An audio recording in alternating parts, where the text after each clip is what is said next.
قادة دول الخليج يلومون أنفسهم بعد قصفهم جميعا. الرئيس السيسي نصحنا بجيش موحد لكننا أضعنا الفرصة. رئيس مصر اختار لنا البقاء ونحن حكمنا على أنفسنا بالدمار والفناء.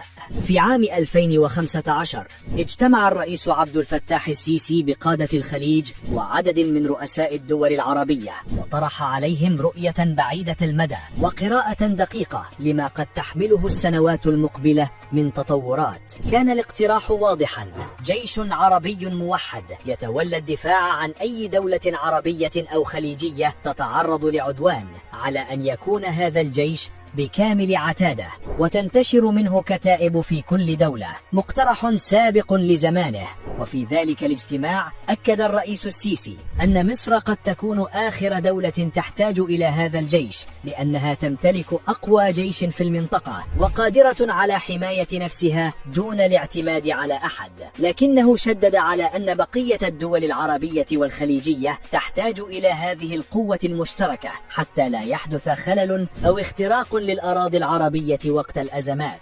في ذلك الوقت أبدى بعض القادة اهتماما بالفكرة، بينما رأت دول أخرى خصوصا تلك التي تستضيف قواعد أجنبية أنها ليست بحاجة إلى هذا الطرح، بحجة وجود قواعد أجنبية كاف لتوفير الحماية عند الضرورة. لكن كما جرت العادة كانت رؤية مصر تسبق غيرها، فقد كان السيسي يدرك أن هذه القواعد قد تتحول يوما ما إلى سبب مباشر في جر الحرب إلى قلب الدول التي ترفع فوق أراضيها أعلاما أجنبية. رفعت بعض دول الخليج آنذاك شعار الاعتماد على القوى الخارجية أسهل وأسرع بدل تحمل كلفة إنشاء جيش موحد من حيث المال والجهد. ولم يكن كثيرون يدركون أن القوة الحقيقية لا تستورد والأمن لا يشترى من الخارج، بل يبنى من داخل الدول نفسها، ومصر أكبر دليل على ذلك. اليوم أصبح الفرق واضحا: من راهن على القواعد الأجنبية بات ينتظر قرارا من الخارج،